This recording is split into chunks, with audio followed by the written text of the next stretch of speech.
క్రీస్తు సంఘములు సమర్పిస్తున్న దైవోక్తి కార్యక్రమాన్ని వీక్షిస్తున్న ప్రేక్షకులకు క్రీస్తు ప్రభునామమున వందనములు తెలియజేస్తున్నాం. ఈ సమయంలో బ్రదర్ లాజరస్ అశోక్ కుమార్ గారు వర్తమానం అందించెదరు. ఓ సంగమా ప్రియమగు క్రీస్తు సంగమ, ఓ సంగమా ప్రియమగు క్రీస్తు సంగమ, క్రీస్తు బోధలో ముందుకు కొనసాగుమా, క్రీస్తు బోధలో ముందుకు కొనసాగుమా.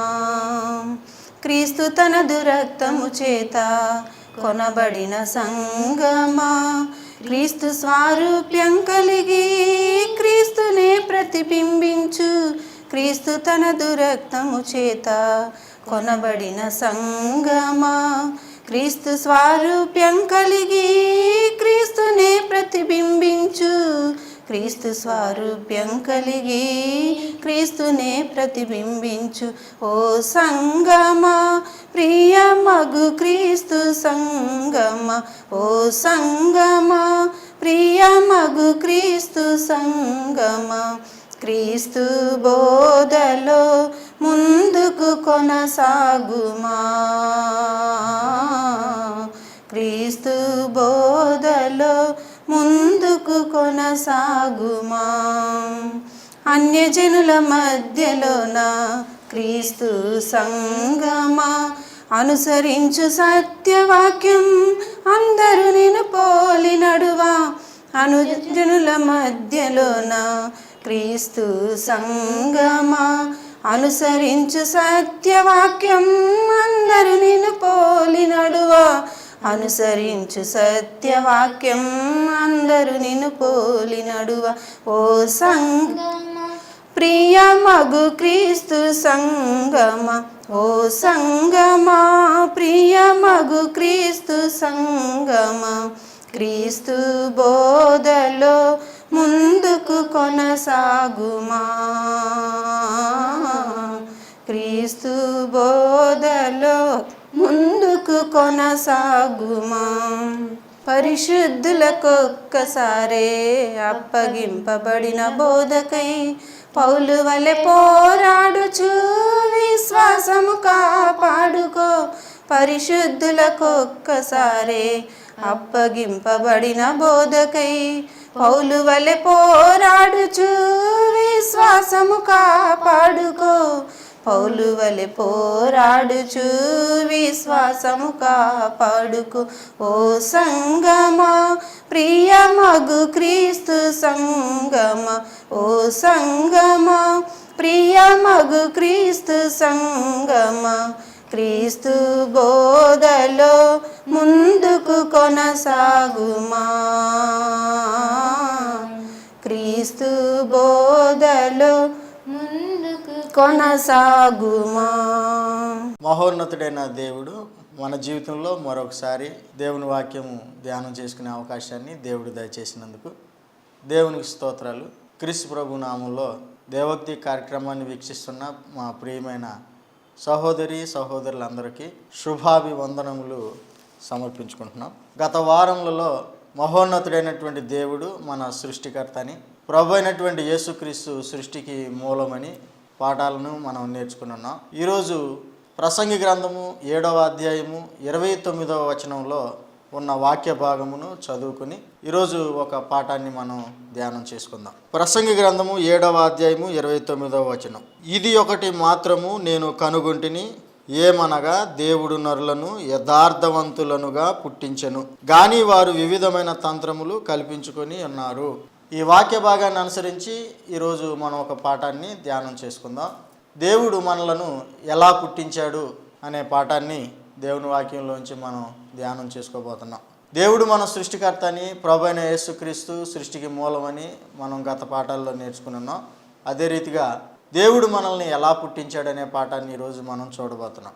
సహజంగా మనలో అనేక మంది దేవుడు మనల్ని ఎలా పుట్టించాడు అనే విషయం మీద అపార్థం చేసుకుని అబద్ధములు నమ్మిన పరిస్థితిలో ఉన్నారు అని చెప్పడంలో ఎలాంటి సందేహపడాల్సిన అవసరం లేదు. ఈ పాఠంలో ఆ విషయాన్ని మనం గమనించవచ్చు. దేవుడు మనల్ని పుట్టించిన విధానాన్ని గురించి అనేక మంది చెబుతూ మనము పుట్టుకతో పాపులము అనే మాటను తరచుగా చెప్తూ ఉంటారు, మనం వింటూ ఉంటాం. అంటే జన్మ పాపము ఉంది అని అనేక మంది నమ్మకం. దేవుడు మనల్ని పాపంతో పుట్టించాడు అనే నమ్మకంతో మనలో అనేక మందిని జీవిస్తున్నాం. దేవుని వాక్యాన్ని ఈ విషయం మీద పరిశీలన చేస్తే దేవుడు మనుషులను పాపంతో పుట్టించాడు అని మనము దేవుని వాక్యంలో ఎక్కడా కూడా చూడలేం. కానీ ఈ వాక్యము అనేక చోట్ల మనం వింటాము, మనం నమ్ముతాం. దేవుడు మనుషులను యథార్థవంతులుగా పుట్టించెను అని ప్రసంగి గ్రంథకర్త 7:29 చెప్పిన వాక్య భాగాన్ని దావీదు 51వ కీర్తన 5వ వచనంలో చెప్పబడినటువంటి వాక్యంను మనం పరిశీలన చేసినట్లయితే దేవుడు మనల్ని ఎలా పుట్టించాడనే విషయం మీద మనము సత్యాన్ని తెలుసుకుని వాస్తవాన్ని మనం మాట్లాడటానికి నమ్మటానికి అవకాశం ఉంటుంది. నేను పాపంలో పుట్టినవాడను, పాపంలోనే నా తల్లి నన్ను గర్భమున ధరించెను అని దావీదు గారు మాట్లాడుతున్నారు. ఈ వాక్య భాగాన్ని ఆధారం చేసుకుని అనేక మంది మనం అందరం కూడా పాపంతో పుట్టాము అనే బోధను చేయటం అనేది జరుగుతుంది, మనం నమ్మటం అనేది జరుగుతుంది. పాపంలో పుట్టాము అని అనటానికిను పాపంతో పుట్టాము అని చెప్పేసి అనటానికిను తేడా ఉంది. లోకి తోకి ఉన్న వ్యత్యాసాన్ని మనం గుర్తించకుండా గమనించకుండా పాపంలో పుట్టాను నేను అని దావీదు గారు చెప్పిన వాక్య భాగాన్ని ఆధారం చేసుకుని అనేక మంది పాపంతో పుట్టాము అని చెప్పేసి ప్రజలకు బోధించడం అనేది జరుగుతూ ఉంది. ప్రజలు కూడా పరిశీలన చేయకుండా మనం పాపంతో పుట్టామని చెప్పేసి నమ్మటము జరుగుతుంది. 51వ కీర్తన 5వ వచనంలో దావీదు గారు పాపంలో పుట్టాము అని చెప్పేసి అందరిని గురించి ఆయన మాట్లాడలేదని మనం జాగ్రత్తగా పరిశీలన చేస్తే గ్రహించగలం. నేను అని మాట్లాడుతున్నారు ఆయన. పోనీ ఆయన గారైనా ఒక్కడే పాపంతో పుట్టాను అని చెప్పేసి చెబుతున్నాడు అనే విషయాన్ని ఆలోచన చేస్తే తను ఒక్కడి గురించి కూడా ఆయన పాపంతో నేను పుట్టాననే మాట ఆయన మాట్లాడలేదు. పాపంలో పుట్టాను అని చెప్పేసి అని అంటున్నాడు. అది వ్యక్తిగతమైనటువంటి విషయం. ఈ వ్యక్తిగతమైనటువంటి విషయాన్ని మనుషులందరికీ ఆపాదించి మనమందరము పాపంలో పుట్టాము అని చెప్పేసి బోధించటము ఎంతవరకు సత్యమో ఎంతవరకు న్యాయమో మనందరం కూడా లేఖనముల యొక్క వెలుగులో పరిశీలన చేయాల్సినటువంటి అవసరము ఉంది అనే విషయాన్ని ప్రేమపూర్వకంగా మీ అందరికీ కూడా నేను తెలియజేసుకుంటున్నాను. కాబట్టి ప్రియమైన సహోదరి సహోదరులారా, మనము పాపంతో పుట్టామని బైబిల్ చెప్పట్లేదు. దావీదు గారు తన ఒక్కడి గురించే నేను పాపంలో పుట్టాను అని చెప్పేసి ఆయన చెప్పుకున్నాడు. ప్రసంగి గ్రంథకర్త అయితే 7:29 ముందుగా మనం వాక్య భాగాన్ని చదువుకున్నాం. ఆయన గారు మనుషులందరిని గురించి మాట్లాడుతున్నాడు. దావీదు గారు తన ఒక్కడి గురించే మాట్లాడుకున్నాడు. సొలొమోన్ రాజు గారు అయితే మనుషులందరిని గురించి మాట్లాడుతున్నాడు. దేవుడు పుట్టించాడు అని చెప్తూ అందరినీ యథార్థవంతులుగా దేవుడు పుట్టించాడు అని చెప్పేసి అని అంటున్నాడు అనమాట. కాబట్టి మానవుడు పుట్టుకతో పాపి కాదు అనే విషయాన్ని మనం గమనించాలి. దేవుడు పుట్టించాడు, యథార్థవంతులుగా పుట్టించాడు అనేటువంటి వాస్తవాన్ని మనం గ్రహించాల్సినటువంటి అవసరము ఎంతైనా ఉంది. చూసినట్లయితే దేవుడు శ్రేష్టమైన ఈవుల్ని ఇస్తాడు అని చెప్పేసి యాకోబు పత్రిక 1:17లో రాయబడింది. ప్రభు అయినటువంటి యేసుక్రీస్తు వారు అంటున్నారు, మనము చెడ్డవారమై ఉండి కూడా మన పిల్లలకు మంచి ఈవులను ఇయ్యాలనేటువంటి ఆలోచన మనకి ఉన్నప్పుడు దేవుడు మంచివాడు, ఆయన ఇంకా ఎంత ఎక్కువగా మంచి ఈవుల్ని మీకు ఇస్తాడు. కాబట్టి పరలోకపు తండ్రి ఆయన ఏదిచ్చినా మంచి ఈవినే ఇస్తాడు అనేటువంటి వాస్తవాన్ని తెలుసుకోవాలని ప్రభు అయినటువంటి యేసుక్రీస్తు వారు తెలియజేయడం అనేది జరిగింది. అంతేకాదు మనం 127వ కీర్తన 3వ వచనంలో చదివినట్లయితే దావీదు గారు అంటున్నాడు, గర్భఫలము దేవుడు ఇచ్చే బహుమానము అని చెప్పేసి చెబుతున్నాడు అనమాట. అంటే దేవుడు బహుమానంగా మనలను మన తల్లిదండ్రులకి ఇచ్చాడు. దేవుడు మంచి ఈవుల్నే ఇస్తాడు అనేటువంటి విషయాన్ని మనం చూసాం. దేవుని దగ్గర అన్నీ కూడా శ్రేష్టమైన ఈవులే ఉన్నాయి. దేవుడిచ్చేది ఏదైనా సరే మంచిదే ఇస్తాడు అనే విషయాన్ని మనం గ్రహించాల్సినటువంటి అవసరం ఉంది. ఈ సృష్టిని తండ్రి అయినటువంటి దేవుడు చేసినప్పుడు సమస్తాన్ని కూడా ఆయన మంచిది మంచిది మంచిది అని చెప్పేసి మాట్లాడినట్లుగా మనం ఆదికాండంలో చూస్తాం. ఆయన చేసిన ప్రతి పని కూడా మంచిది. ఆయన చెడ్డ కార్యాలు ఏవి కూడా చేయలేదు. మానవుల్ని పుట్టించినప్పుడు యథార్థవంతులుగానే పుట్టించాడు. పాపంతో ఆయన పుట్టించలేదు అనే వాస్తవాన్ని మనం గ్రహించాలి. మనం పాపంతో పుట్టామని నమ్మినట్లయితే దేవుడు మనల్ని పాపంతో పుట్టించాడు అని మనం బోధిస్తున్నాం. ఈ విషయంలో మనం మరి గ్రహించాల్సినటువంటి విషయం ఏంటంటే దేవుని మీద నేరం వేస్తున్నాం అనే విషయాన్ని మనం గ్రహించాల్సినటువంటి అవసరం ఉంది. ఒక మ్యాగజైన్లో నేను చదివాను 10 సంవత్సరాల క్రితం. దేవుడు మానవుల్ని పాపంతో పుట్టించడం దేనికి, పరిశుద్ధులుగా మారమని ఆజ్ఞాపించడం దేనికి, మారకపోతే శిక్షిస్తానని చెప్పేసి దేవుడు హెచ్చరించడం ఏంటి, ఇదెక్కడ దేవుడు, ఇదేమి న్యాయము అని చెప్పేసి ప్రశ్న దేవుణ్ణి మానవులు అడుగుతున్నట్లుగా నేను ఆ మ్యాగజైన్లో చదివాను. వాస్తవంగా దేవుణ్ణి వాళ్ళు ప్రశ్నిస్తున్నారు. తండ్రి అయినటువంటి దేవుడు మానవుని చేత ప్రశ్నించుకునేంత స్థాయిలో జ్ఞానం లేనివాడేమీ కాదు. దేవుణ్ణి మానవుడు ప్రశ్న అడగాల్సినటువంటి అవసరము లేదు. ఆయన ఏమి చేసినా ఎవరో కూడా తన పనిని తప్పు పట్టని పరిస్థితిలో తండ్రి అయినటువంటి దేవుడు చేయగలడు. మనకులాగా ఆలోచన లేకుండా, జ్ఞానం లేకోకుండా పొరపాట్లు చేసేవాడైతే ఆయన దేవుడే కాకపోతాడు. కాబట్టి దేవుడు మనల్ని పుట్టించినప్పుడు యథార్థవంతులుగా పుట్టించాడు. మనం పుట్టుకతో పాపులము కాదు అనేటువంటి వాస్తవాన్ని మనలో అనేక మంది ఆలోచన చేసి గ్రహించి ఈ విషయాన్ని మరి ఎన్నడూ కూడా మనం పాపంతో పుట్టాము అనేటువంటి బోధన చేయటము ఎంతవరకు న్యాయమో, ఎంతవరకు ఇది సత్యమో ఆలోచన చేసి ఇది మానుకుంటే మంచిదని దేవుని వాక్యాన్ని బట్టి నేను ప్రేమపూర్వకంగా సలహా ఇస్తున్నాను. ప్రియమైన దేవుని పిల్లలారా, మనలో అనేక మందిని పుట్టుకతో క్రైస్తవులమే అని చెప్పుకుంటాం. పుట్టుకతో ఎవరో కూడా క్రైస్తవులు అయ్యేటువంటి అవకాశము లేదు. పెరిగిన తర్వాత సువార్త విని సువార్తకు లోబడి క్రీస్తులోనికి బాప్తిసం తీసుకోవడం ద్వారా క్రైస్తవులు అవుతాం తప్పితే పుట్టిన వెంటనే క్రైస్తవులకు పుట్టినప్పటికీ క్రైస్తవుడు అయ్యేటువంటి అవకాశము ఉండదు. ఇది ఎలాగ వాస్తవమో అలాగే పుట్టుకతో ఎవరం కూడా మనము పాపులం కాదు, పాపంతో మనం పుట్టలేదు అనేటువంటి విషయాన్ని మనం గమనించాల్సినటువంటి అవసరం ఉంది.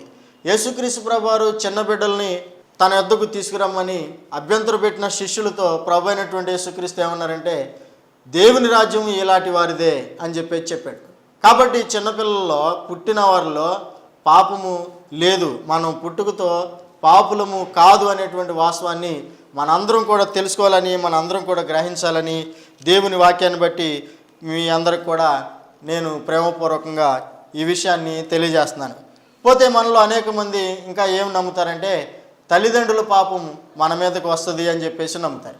వారిని బట్టి మనము పాపులంగా చేయబడుతున్నాం, మనం పాపులము, పుట్టుకతోనే పాపులము అనేటువంటి ఆలోచన కలిగి ఉన్నారు. ఇది ఎంతవరకు వాస్తవం అనే విషయాన్ని మనం ఆలోచన చేసినట్లయితే ఇందులో కూడా ఏమాత్రము వాస్తవం అనేది లేదు. ఎందుకంటే ఎహెచ్కేల్ గ్రంథంలో మనం చూసినట్లయితే 18వ అధ్యాయంలో 1 నుంచి 3 వచనాల్లో దేవుని యొక్క వాక్కు అక్కడ తెలియజేయబడింది. ఆయన ఏమంటున్నాడంటే, తండ్రులు ద్రాక్షకాయలు తినగా పిల్లల పుల్లు పులిచెనని మీరు చెప్పుచూ వచ్చేదరే, ఇశ్రాయేలీల యొక్క దేశంను గురించి ఈ సామెత మీరు ఎందుకు చెప్పుచున్నారు? తండ్రులేమి కుమారులేమి అందరూ నా వశంలో ఉన్నారు. తండ్రి అయినటువంటి దేవుడు అంటున్నాడు, తండ్రులు ద్రాక్షకాయలు తింటే పిల్లల పళ్ళు పొలవటం అనేది ఇది ఎంతవరకు సత్యము? ఈ మాట ఇది ఎక్కడైనా కానీ జరుగుతుందా? పొలాలు వెళ్ళినటువంటి తల్లిదండ్రులు అక్కడ ఏదన్నా పులుపు వస్తువులు తినినట్లయితే పాఠశాలలో ఉన్నటువంటి పిల్లలకి పళ్ళు పులుస్తాయా? ఇది అసంభవం అనమాట. ఈ అసంభవమైనటువంటి ఈ యొక్క మాటను ఇశ్రాయేలీల్లో సామెతగా చెప్పుకుంటున్నారు. తల్లిదండ్రులు పాపం చేస్తే పిల్లల మీదకు వస్తుంది అని చెప్పేసి వాళ్ళు చెప్పుకుంటూ ఉంటుంటే తండ్రి అయినటువంటి దేవుడు ఆ రోజున అలాంటి సామెతను ఇంకా ఎన్నడూ కూడా మీరు చెప్పొద్దు అని చెప్పేసి ఒట్టు పెట్టుకున్నాడు. నా జీవంతోడు ఈ సామెత మీరు ఇశ్రాయేలీల్లో ఎందుకు పలుకుచున్నారు? తండ్రులేమి కుమారులేమి అందరూ నా వశంలో ఉన్నారు. పాపం చేయవాడెవడో వాడే మరణం నొందును. కాబట్టి పాపం ఎవరు చేస్తే వాళ్ళకే మరణం, తండ్రులు చేస్తే పిల్లలకి రావటము అనేది అసంభవము అనే విషయాన్ని గ్రహించాల్సినటువంటి అవసరము. కాబట్టి ఎవరు తండ్రులేమి కుమారులేమి అందరూ నా వశంలో ఉన్నారు. పాపం చేయవాడెవడో వాడే మరణం నొందును. ఎహెచ్కేల్ 18:4 ఈ మాట తండ్రి అయినటువంటి దేవుడు సెలవిస్తూ ఉన్నాడు అనమాట. ఎవరు పాపం చేస్తే వారికి శిక్ష. కాబట్టి తండ్రుల యొక్క పాపానికి సంబంధించిన శిక్షను నేను కుమారులకి విధించను. తండ్రులు చేస్తే పిల్లలకి పాపము కలగదు, ఎవరు పాపం చేస్తే వాళ్ళకే అని చెప్పేసి న్యాయం ఇది అని చెప్పేసి ఈ అన్యాయపు ఆలోచన నాకు లేదు. కాబట్టి మీరు అన్యాయమైనటువంటి ఈ బోధను ఎన్నడూ కూడా మీరు చేయొద్దు అని చెప్పేసి ఇశ్రాయేలీయులను ఆ రోజున తండ్రి అయినటువంటి దేవుడు ఖండించాడు. నా జీవంతోడు ఇలాంటి సామెత మీరు ఎన్నడూ కూడా ఎక్కడా కూడా ఇక పలకవద్దు అని దేవుడు ఒట్టు పెట్టుకుంటే ఆ ఒట్టును తీసి గట్టును పెట్టి అనేక మంది ఇదే బోధను నేటికి చేస్తూ ఉండటం చాలా దురదృష్టకరమైనటువంటి పరిస్థితి, చాలా విచారించదగినటువంటి విషయం అన్నమాట. కాబట్టి మనం పుట్టుకతో పాపులం కాదు అనే విషయాన్ని మొదటగా నేను మీకు తెలియజేశాను. రెండవదిగా మనం చూసినట్లయితే తల్లిదండ్రుల యొక్క పాపం మన మీదకి రాదు. తండ్రి పాపం తండ్రిదే, కుమారుని పాపం కుమారునిదే అనేటువంటి విషయాన్ని రెండవదిగా మనం చూసాం.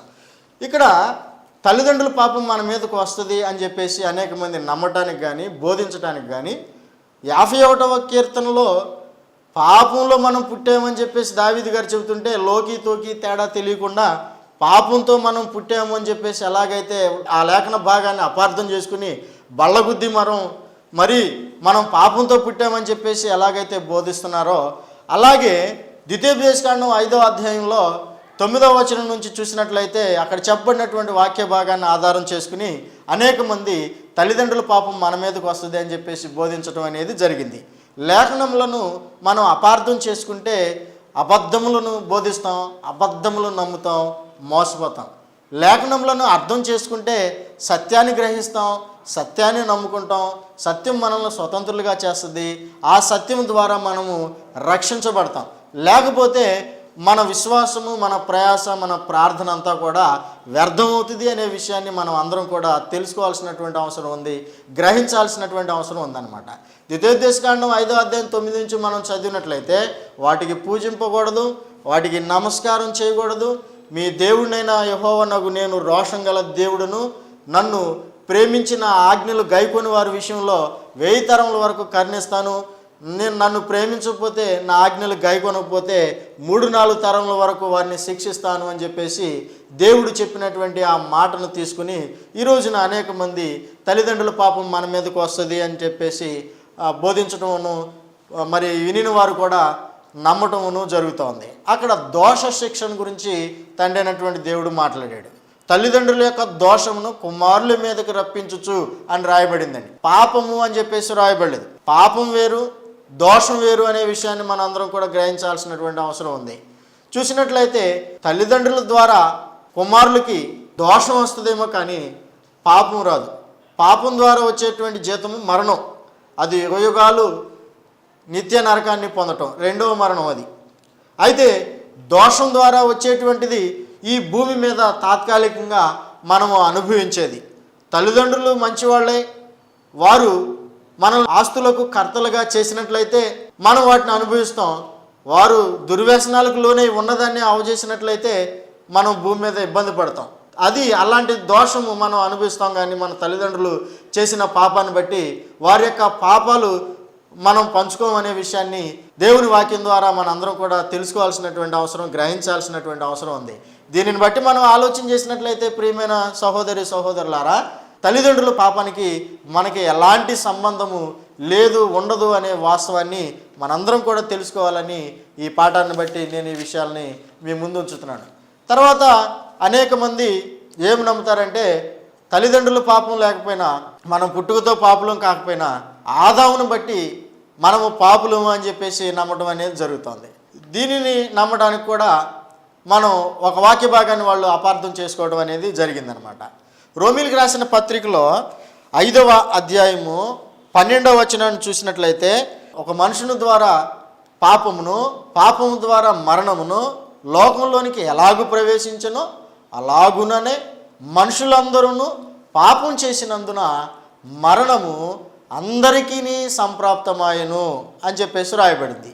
ఈ లేఖన భాగమును అపార్థం చేసుకుని అనేక మంది ఏమి నమ్ముతున్నారు, ఏమి బోధిస్తున్నారు అని చెప్పేసానంటే ఆదాము అవ్వల పాపము మన మీదకి వస్తుంది అని చెప్పేసి నమ్మటం జరుగుతుందనమాట. అక్కడ అపోస్తలుడైన పౌలు గారు రోమా 5:12 ఏం చెబుతున్నాడంటే ఆదాము గారి ద్వారా మరణము లోకంలోనికి ప్రవేశించింది. ఆయన చేసిన పాపాన్ని బట్టి మరణము లోకంలోనికి ప్రవేశించింది అని చెప్పేసి మరణం యొక్క ఎంట్రన్స్ను అక్కడ ఆయన చెప్పడం అనేది జరిగింది. దాని ప్రవేశాన్ని గురించి ఆయన మాట్లాడాడే తప్పితే ఆయన ద్వారా మనందరికీ పాపం వచ్చింది అని చెప్పేసి చెప్పడం లేదు. అయితే తర్వాత ఆయన అంటున్నాడు, మనుషులందరూ పాపం చేసినందున మరణం అందరికీ సంప్రాప్తమాయెను. ఆదాం పాపం మనకు వచ్చింది కాబట్టి మనం మరణిస్తున్నామని చెప్పేసి అక్కడ చెప్పట్లేదు. మనుషులందరూ పాపము చేసిన